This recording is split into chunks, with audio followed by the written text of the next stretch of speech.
الحمد لله حمدا كثيرا طيبا مباركا فيه، والصلاة والسلام على سيد الأنبياء والمرسلين. أما بعد فأعوذ بالله من الشيطان الرجيم. بسم الله الرحمن الرحيم. الحمد لله رب العالمين.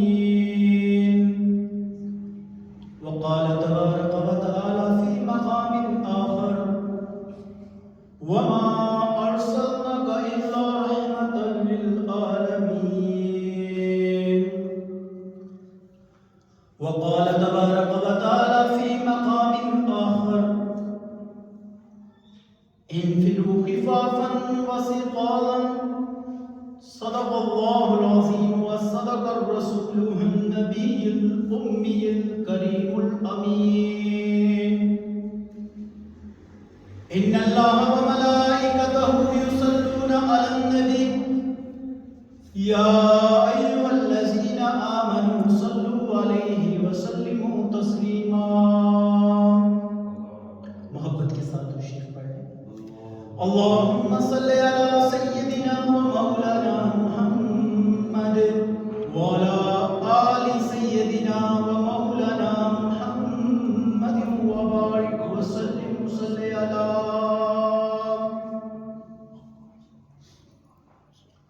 ہر ابتدا سے پہلے، ہر انتہا کے بعد، ہر ابتدا سے پہلے، ہر انتہا کے بعد ذات نبی بلند ہے ذات خدا کے بعد.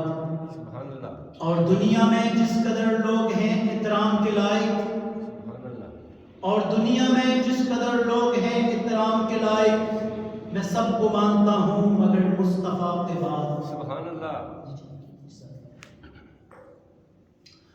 اخلاق تو ہے اسلام کا ایک جزء مسلم، اخلاق تو ہے اسلام کا ایک جزء مسلم. اگر بڑھ جائے بات حد سے پھر بدر و بہت. میرے واجب احترام دوستوں، بھائیوں اور بزرگوں، پچھلا مہینہ ربیع الاول کا مقدس مہینہ جو اپنی خوبصورت بہاریں گزار کر ہم سے الوداع ہو چکا ہے، اب اگلا مہینہ شروع ہو چکا ہے. اور ربیع الاول میں آپ نے دیکھا کہ ہر جگہ، ہر مسجد کے اندر، ہر گلی کوچے، ہر بازار کے اندر نبی علیہ السلام کا ذکر، آپ کا تذکرہ جاری و ساری. مسلمان قوم یہ سمجھتی ہے کہ کچھ مخصوص دن ہوتے ہیں عبادات کے. جس طرح رمضان المبارک کا مہینہ شروع ہوتا ہے تو عبادات کے اندر کثرت شروع ہو جاتی ہے، بے نمازی نمازی بن جاتے ہیں، غافل ذکر و اذکار کے اندر مشغول ہو جاتے ہیں. اور اسی طرح ربیع الاول کا مہینہ شروع ہوتا ہے تو لوگ حضور صلی اللہ علیہ وسلم کے ساتھ کثرت سے آپ پر درود شریف پڑھنا شروع ہو جاتے ہیں. اور محرم کا مہینہ شروع ہوتا ہے تو لوگ چیخنا چلانا پیٹنا رونا دھونا شروع کر دیتے ہیں. شاید یہ ذوق کا مہینہ ہے. اگر دیکھا جائے تو حقیقت اس کے برعکس ہے. ہمارے آقا نامدار محمد صلی اللہ علیہ وسلم آپ ایک مکمل دین اور مکمل نظام حیات لے کر آپ کا لایا ہوا دین جس کے اندر مکمل تعلیمات موجود ہیں، پیدائش سے لے کر وفات تک، بچپن سے لے کر قبر تک کوئی ایسا مسئلہ موجود نہیں ہے، کوئی ایسا پہلو نہیں ہے جس کے اندر آقا علیہ السلام نے طریقہ اور پریکٹیکل کر کے نہ دکھایا ہو. سونے سے لے کے جاگنے تک، کھانے پینے سے لے کر غسل، تجارت، معمولات، جتنی بھی چیزیں ہیں آقا علیہ السلام نے ہماری رہنمائی فرمائی. اور ہماری زندگی کے شب و روز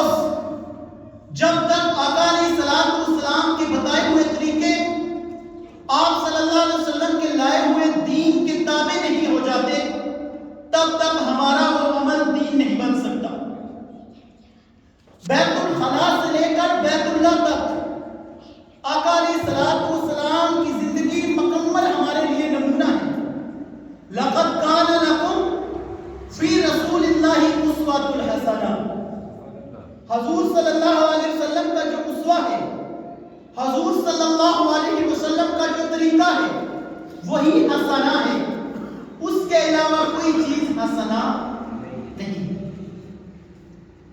حضرت جنید بغدادی رحمہ اللہ تعالی، آپ بڑے درجے کے ولی اور بزرگ مانے جاتے ہیں۔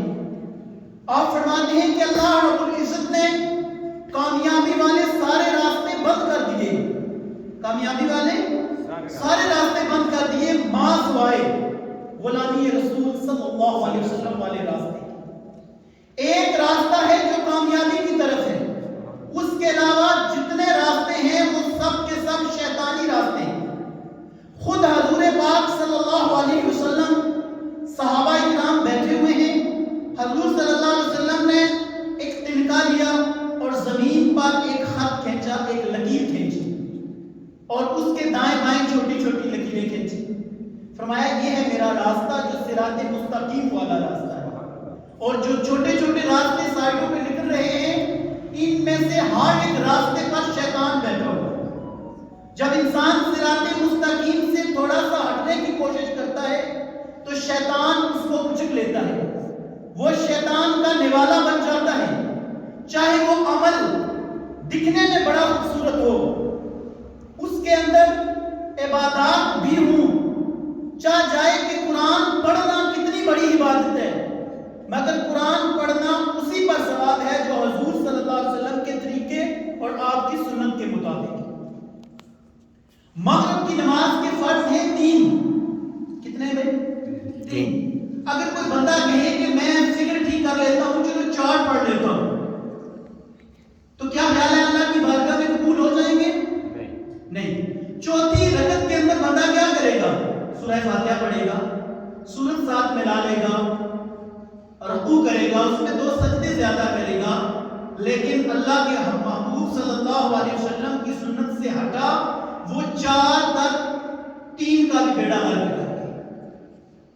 تو حضور صلی اللہ علیہ وسلم کا جو اسوہ ہے وہ حسنہ ہے، اور کل بدعۃ ضلالہ وکل ضلالۃ فی النار، ساری بدعتیں گمراہی ہیں اور جہنم میں لے جانے والی ہیں۔ سنت وہی ہے جس پر آقا علیہ الصلوۃ والسلام کی سنت کی مہر ہے، اور آپ صلی اللہ علیہ وسلم کے جانثار بالخصوص خلفائے راشدین کی سنت کی مہر ہے، اصحاب محمد کی سنت کی مہر ہے۔ اصحاب محمد جس طریقے پر چل کر ہمیں دکھایا وہ طریقہ اہل سنت والجماعت۔ اہل سنت والجماعت کا مطلب یہی ہوتا ہے کہ اللہ کے محبوب صلی اللہ علیہ وسلم کا طریقہ اہل سنت اور صحابہ کا طریقہ والجماعت۔ حضور کی جماعت کون ہے؟ صحابہ اکرام۔ صحابہ اکرام کا طریقہ آ گیا، خلفائے راشدین کا طریقہ آ گیا، تو یہ کامیابی والا طریقہ ہے۔ اور آپ صلی اللہ علیہ وسلم کے طریقے سے ہٹ گیا انسان اور خلفائے راشدین کے طرز سے ہٹ گیا تو وہ گمراہی کی طرف، وہ بدعت کی طرف، وہ رسومات کی طرف، اور سارے راستے جہنم لے جائیں۔ تو میرے محترم بھائیوں اور بزرگوں، فرمایا اللہ رب العزت نے اپنا تعارف کرواتے ہوئے الحمدللہ رب العالمین، تمام قسم کی جو تعریفیں ہیں وہ فقط کس کے لیے ہیں؟ اللہ کی ذات کے لیے ہیں۔ کسی کے اندر حسن و جمال ہے تو وہ تعریف اس ذات کی ہے کہ وہ خالق ہے، حسن و جمال کا پیدا کرنے والا وہ ہے۔ کسی بندے کے اندر کوئی کمال ہے تو وہ تعریف اس خالق کائنات کی ہے، وہ کمال عطا کرنے والی ذات کس کی ہے؟ اللہ رب العزت کی ہے۔ تو اللہ رب العزت نے 1,24,000 کم و بیش انبیاء کرام علیہ السلام کو دنیا کے اندر معبود فرمایا۔ نبی آیا تو 7 کلمہ آیا، لا الہ الا اللہ، اللہ کی ذات کا، اللہ کی توحید پر دلالت کرنے والا کلمہ لا الہ الا اللہ۔ سارے نبیوں نے اس کی تبلیغ فرمائی، سارے نبیوں کا اجتماعی کلمہ لا الہ الا اللہ۔ آگے نبی آئے، نوح ہے، حضرت موسیٰ علیہ السلام ہے کلیم اللہ، حضرت ابراہیم ہے خلیل اللہ، یوسف ہے صدیق اللہ۔ دوسرا جز بدلتا رہا، لیکن کلمے کا پہلا جز یہی رہا. لیکن جب باری آئی امام الانبیاء صلی اللہ علیہ وسلم کی، جب باری آئی خاتم النبیین کی، آپ پر اللہ رب العزت نے نبوت کا دروازہ بند فرما دیا اور آپ صلی اللہ علیہ وسلم پر آ کر کلمہ مکمل ہو گیا، لا الہ الا اللہ محمد رسول اللہ. اور اللہ نے اپنا تعارف فرمایا تو کیا فرمایا؟ الحمدللہ رب العالمین. اور اپنے محبوب صلی اللہ علیہ وسلم کا تعارف فرمایا تو کیا فرمایا؟ وما ارسلناک الا رحمۃ للعالمین. جس طرح اللہ جہانوں کے لیے رب ہے، جہانوں کی ضروریات کو پورا کرنے والا وہ ہے، اور جہانوں کے اندر جو کچھ بھی ہو رہا ہے اور جو ہو چکا ہے اور جو آئندہ ہوگا، ان سب کا رب، ان سب کا پیدا کرنے والا وہ اللہ ہے. اور اپنے محبوب کے بارے میں فرمایا وما ارسلناک الا رحمۃ للعالمین. میرا محبوب سارے جہانوں کے لیے رحمت ہے، سارے جہانوں کے لیے رب اللہ ہے، اور سارے جہانوں کے لیے رحمت حضور صلی اللہ علیہ وسلم کی ذات ہے. تو میرے محترم بھائیوں اور بزرگوں، حضور صلی اللہ علیہ وسلم کے بارے میں اللہ رب العزت کا قرآن بار بار ہماری رہنمائی کرتا ہے. حضور صلی اللہ علیہ وسلم کا احترام، حضور کا مقام اور حضور کا پیغام. قرآن کے 30 پارے ہیں، اگر ان کو 3 حصوں کے اندر تقسیم کر لیا جائے تو ایک حصے کے اندر آقا علیہ الصلوۃ والسلام کا مقام بیان کیا گیا، اور دوسرے حصے کے اندر آقا علیہ الصلوۃ والسلام کا احترام بیان کیا گیا، اور تیسرے حصے کے اندر آقا علیہ الصلوۃ والسلام کا پیغام بیان کیا گیا. سبحان اللہ. آج پوری امت حضور صلی اللہ علیہ وسلم کے احترام پر تو جمع ہے، حضور صلی اللہ علیہ وسلم کے مقام پر جمع ہے. بعض از خدا بزرگ تو ہی قصہ مختصر. اللہ کے بعد اگر کوئی ہستی ہے تو وہ حضور صلی اللہ علیہ وسلم کی ہستی ہے.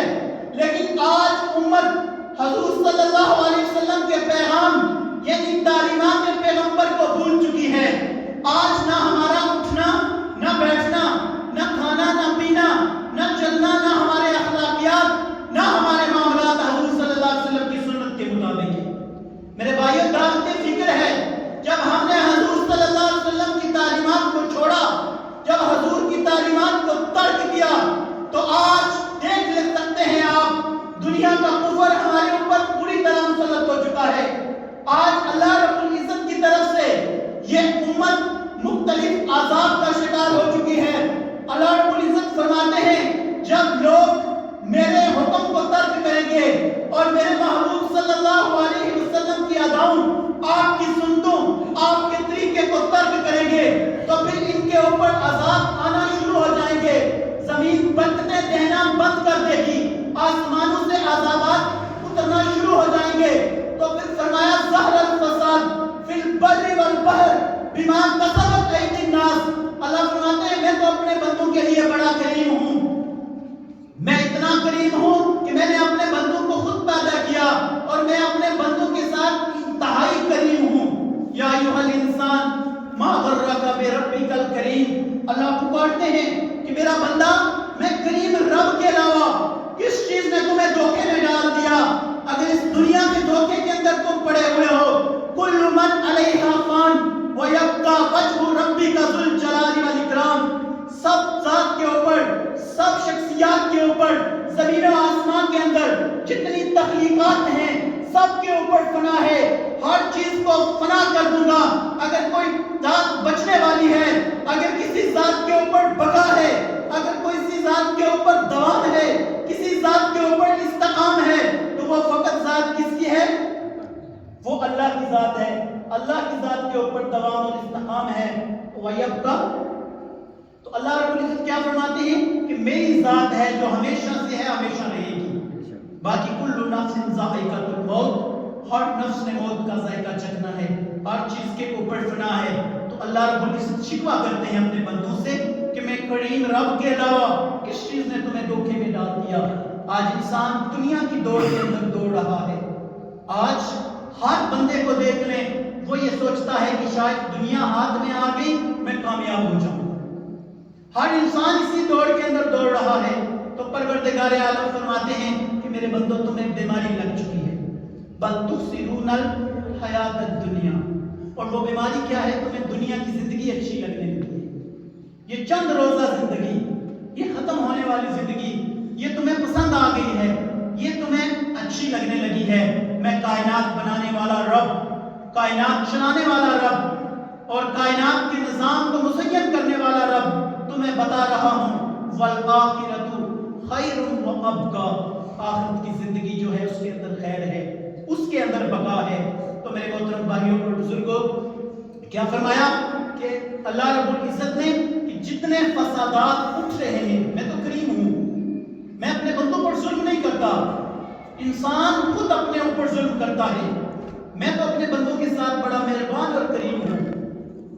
ظہر الفساد فی البر والبحر بما کسبت ایدی الناس، یہ جتنے فساد، چاہے وہ سیلاب کی صورت میں ہوں، فی البر والبحر، وہ خشکی کے اندر ہوں یا وہ سمندروں کے اندر یا طوفانوں کی صورت کے اندر یا پانی کا وہ عذاب ہو، جتنے خشکی اور تری کے عذابات ہیں وہ انسانوں تمہارے ہاتھوں کی کمائی ہے۔ اب دیکھیں، کہیں پہ زلزلے آتے ہیں، پوری کی پوری بستیاں زمین بوس ہو جاتی ہیں، اور کہیں پہ سیلاب پوری کی پوری بستیوں کو بہا کے لے جاتا ہے۔ یہ اللہ کے عذاب کی مختلف صورتیں ہیں۔ حضور صلی اللہ علیہ وسلم نے دعائیں کی کہ اللہ میری امت پر اجتماعی عذاب نہ بھیجنا، تو اللہ نے دعا کو قبول فرمایا۔ اب اجتماعی عذاب تو نہیں آ رہے، جس طرح پہلی امتوں پر عذاب آتے، پوری کی پوری قوم کو صفائے ہستی سے مٹا کر لے جایا جاتا۔ پچھلی قوموں پر عذاب آتے، حضور صلی اللہ علیہ وسلم نے دعا فرمائی کہ اے اللہ میری امت کی شکلیں نہ بدلیں، شکلیں نہ بگڑیں۔ کسی امت کے کسی بندے نے کوئی ایک گناہ کیا تو ان کی شکلیں بدل کے رکھ دی، بندر اور خنزیر بنا دیے گئے، لیکن یہ امت جان بوجھ کے گناہ کرتی ہے، جان بوجھ کے خطائیں کرتی ہے، لیکن حضور صلی اللہ علیہ وسلم کی دعاؤں کا ثمر ہے کہ اللہ ہماری شکلوں کو نہیں بدلے۔ اور تیسری دعا حضور صلی اللہ علیہ وسلم نے فرمائی کہ اللہ میری امت کے اندر اختلاف نہ ہو، تو اللہ رب العزت نے اس دعا کو قبول نہ فرمایا۔ پھر حضور صلی اللہ علیہ وسلم نے فرمایا کہ اختلاف میری امت کے اندر باعث رحمت ہے۔ آج جہاں بھی اختلافات ہوتے ہیں وہاں سے ایک نئی چیز جنم لیتی ہے، وہاں تحقیقات کے دروازے کھل جاتے ہیں، بل وہ اختلاف ہو، اختلاف فساد نہ ہو، اور اختلاف رائے کا احترام ہو، تو وہ اختلاف جو حضور صلی اللہ علیہ وسلم نے فرمایا میری امت کے اندر باعث رحمت ہے۔ تو فرمایا ظہر الفساد فی البر والبحر بما کسبت ایدی الناس، یہ جتنے فسادات اٹھتے ہیں وہ خشکیوں کے اندر ہوں، وہ تریوں کے اندر ہوں، یا کوئی ظالم حکمران مسلط ہو جائے، یا پھر دنیا کا کفر اس امت کے اوپر مسلط کر دیا جائے، تو اللہ فرماتے ہیں بما کسبت ایدی الناس، یہ انسانوں کے ہاتھوں کی کمائی ہے۔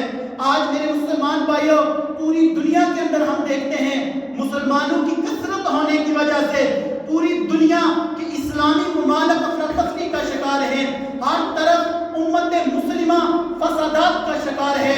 اللہ اکبر، آج دیکھ سکتے ہیں کشمیر کے اندر وہ ہندو بنیا ہماری نسل کشی کر رہا ہے۔ آج فلسطین کے اندر آج کتنے دن گزر چکے ہیں، عورتوں اور بچوں تک کا لحاظ اور احترام نہ کیا جا رہا ہے، ہسپتال تک زمین کے اندر ڈھسا دیے گئے اور وہ اپنے ایٹمی حالات استعمال کر رہے ہیں۔ آج یہ کفر کی حالت دیکھ سکتے ہیں آپ، پوری دنیا کا کفر وہ جہاں کہیں موجود ہے وہ ایک ہو چکا ہے، حالانکہ ان کے اندر نسلوں کے اختلاف ہیں، ان کے اندر مختلف خداؤں کے اختلاف ہیں، ہر ایک قوم کا، ہر ایک مذہب کا ایک الگ خدا ہے، لیکن مختلف خداؤں والے آج ایک جگہ جمع ہو چکے ہیں، لیکن ہم اپنی حالت دیکھتے ہیں، ہمارا تو رب بھی ایک ہے، ہمارا تو رسول بھی ایک ہے، پوری دنیا کے حکمران آج بے حسی کا شکار ہو چکے ہیں۔ کسی حکمران کے منہ سے یہ جملہ تک نہیں نکلتا کہ ہم صرف مذمت ہی کر دیں گے، ہم صرف یہ کہہ دیں گے ہم فلسطینیوں کے ساتھ ہیں، لیکن ایسا کہیں بھی نظر نہیں آ رہا۔ تو میرے مسلمان بھائیوں، دعوت فکر ہے کہ آج ہم وہ مسلمان ہیں جس کے بارے میں حضور صلی اللہ علیہ وسلم نے فرمایا تھا مسلمان ایک جسم کی مانند ہے، اگر پاؤں کے اندر کانٹا چبھتا ہے پورا جسم بے قرار ہو جاتا ہے، سر کے اندر درد ہوتا ہے پورا جسم بے قرار ہو جاتا ہے، پاؤں کے اندر، ہاتھ کے اندر کوئی تکلیف پہنچ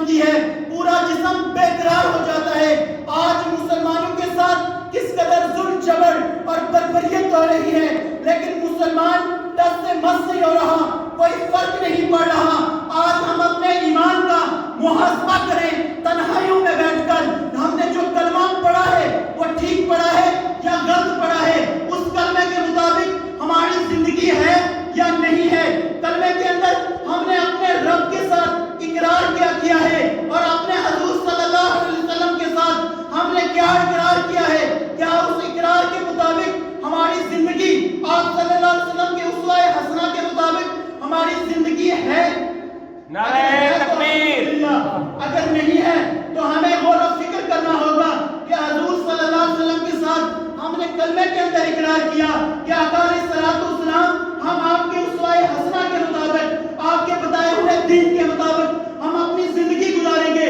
لا الہ الا اللہ کے اندر ہم نے اللہ کے ساتھ اقرار کیا کہ اللہ کے حکموں کو مانیں گے، اور محمد رسول اللہ کے اندر ہم نے حضور صلی اللہ علیہ وسلم کی ذات کے ساتھ اقرار کیا کہ حضور صلی اللہ علیہ وسلم کی اسوہ حسنہ کے مطابق اپنی زندگی گزاریں گے۔ تو میرے محترم بھائی اور بزرگوں، یہ اقرار تو ہم نے عالم ارواح کے اندر بھی کیا تھا، جب اللہ نے ہمیں جمع کیا، ہماری روحوں کو جمع کیا اور ایک سوال کیا، الست بربکم، کیا میں تمہارا رب نہیں ہوں؟ تو کیا کہا؟ سارے انسانوں کی روح نے کہا قالوا بلا، اللہ جی کیوں نہیں، آپ ہی تو ہمارے رب ہیں۔ لیکن انسان دنیا کے اندر آیا اور اس اقرار کو بھلا دیا، وہ اقرار بھول گیا۔ لیکن اللہ کتنے کریم ہے اپنے بندوں کے ساتھ۔ اللہ رب العزت نے ایک سلسلہ جماعت چلایا، اور وہ سلسلہ جماعت حضرات انبیاء اکرام علیہ السلام کا ہے، اور سارے نبیوں کو اللہ نے معصوم عن الخطا پیدا کیا، صغیرہ کبیرہ چھوٹے بڑے تمام گناہوں سے پاک کیا، اور نبی آ کر لوگوں کو وہ اللہ کا پیغام یاد دلاتے رہے، نعرہ تکبیر، نعرہ رسالت۔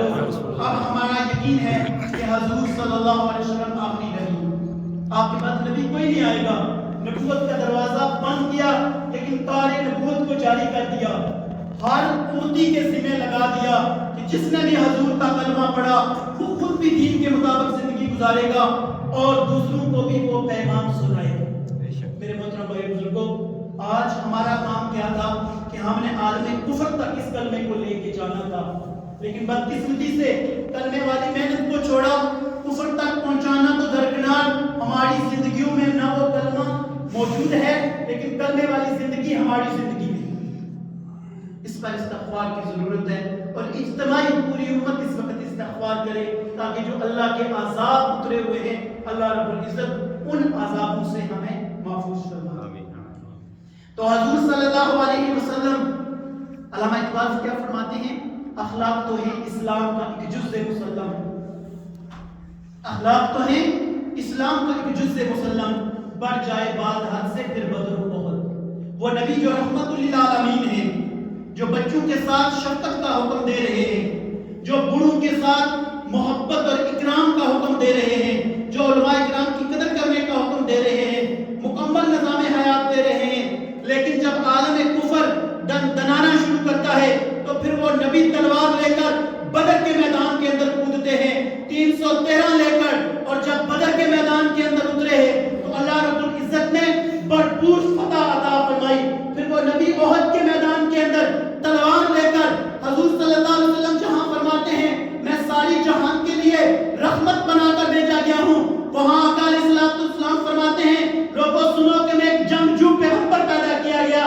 جب پوری دنیا کا کفر اکٹھا ہو کے آتا ہے، غزوہ خندق کے اندر اس دور کا نیٹو جمع ہو کر آ جاتا ہے، تو اللہ کے محبوب صلی اللہ علیہ وسلم، یہودی بھی جمع ہیں، عیسائی بھی جمع ہیں، مشرکین مکہ بھی ان کے ساتھ ہیں، اور اپنوں کے اندر منافق بھی ان کے ساتھ مل چکے ہیں، لیکن اللہ کے محبوب صلی اللہ علیہ وسلم تدبیریں کر رہے ہیں۔ یہ نہیں کہتے کہ کفر جمع ہو چکا ہے اب ان کے سامنے سرنڈر کر دیا جائے، بلکہ آقا علیہ السلام مشورے کر رہے ہیں صحابہ اکرام کے ساتھ کیا کیا جائے۔ حضرت سلیمان فارسی سے پوچھتے ہیں کہ سلیمان فارسی آپ فارس کے رہنے والے ہیں، فارس تو جنگوں کی جہاں ہے، وہاں تو ہر وقت جنگیں جاری رہتے ہیں، اب کیا کریں؟ تو فرمایا خندق کھودی جائے، اور اس خندق کی جو مٹی ہے وہ غار کے اندر، وہ اس خندق کے اندر پھینکی جائے، اور کفار وہاں اتنا خندق ہو چاروں طرف اس قلعے کے اندر، اور جب پورا کفر مل کے آیا تو اللہ رب العزت کی طرف سے مدد آ گئی، اور اللہ رب العزت نے بھرپور فتح سے نوازا. آج بھی ہمیں احساس ملتے ہیں. افغانستان کے اندر امریکہ نیٹو لے کر آیا 42 ملکوں کی فوج, لیکن بھرپور شکست کا سامنا کرنا پڑا اس کو, اور شکست کھا کر وہ ملک سے فرار ہوا. کشمیر کے اندر ابھی تک کوئی شکست نہیں ہوئی. دنیا کفر کو جہاں کہیں مسلمانوں کا سامنا ہے انہیں بھرپور شکست کا سامنا ہے. پر مسلمان بن جائے اور اللہ کے دین کے لیے کھڑا ہو جائے تو پھر اللہ کی غائبی مدد اور نصرت اتر سکتی ہے. صدائے بدر پیدا کر اتر سکتے ہیں فرشتے آج بھی تیری مدد کو, کتار اندر کتار. تو میرے محترم بھائیو اور بزرگوں, اس بات پر ہمیں غور و فکر کرنا ہوگا اور ہمیں کلمے کے اوپر متحد ہونا ہوگا, اور دنیا کے اندر جہاں کہیں بسنے والے مسلمان ہیں ان کے ساتھ ہمیں شامل ہونا پڑے گا, اور اللہ کی غائبی مدد اور نصرت ہمارے شامل حال ہو جائے گی اور دنیا کفر کا ملیہ بیٹ ہو جائے گا. آج اللہ رب العزت کے عذاب کی صورتیں ہیں جو ہمیں نظر آ رہی ہیں کہ مسلمانوں کے ساتھ اللہ کی مدد کیوں نہیں آ رہی. آج مسلمان سوال کر رہے ہیں. تو میرے محترم بھائی بزرگوں, اللہ کی مدد آج بھی وہی ہے. حضرت پیر ذوالفقار احمد نقشبندی آپ فرماتے ہیں, آپ کی کتاب کے اندر لکھا ہے کہ اللہ نے بدر کے میدان کے اندر حضرت جبرائیل کو بھیجا فرشتوں کی ایک فوج دے کر, حضرت اسرائیل کو بھیجا فرشتوں کی ایک فوج دے کر, لیکن جتنے فرشتے روح زمین پر بدر والے دن اترے اللہ نے ان فرشتوں کو واپس نہیں بلایا. وہ روح زمین پر پھر رہے ہیں, گشت کر رہے ہیں. جہاں کہیں مسلمان مشکل کا پریشانی کا سامنا کرنا پڑ جائے اس کو تو وہ اس کے شامل حال ہو جاتے ہیں, بشرط ہے کہ وہ مسلمان بن جائیں اور اللہ کے دین کی سربلندی کے لیے کھڑے ہو جائیں. کوشش کریں گے انشاءاللہ. سب سے پہلے ہمیں استغفار کرنا ہوگا اور اپنے معاملات اللہ کے ساتھ ٹھیک کرنے ہوں گے. آج 95% سے زائد مسلمان نماز چھوڑ گئے, کیسے اللہ کی مدد آئے گی؟ تو خود نمازی بننا اور اپنے مسلمان بھائیوں کی نماز کی فکر کرنا. کوشش کریں گے انشاءاللہ. جو کچھ کہا سنا اللہ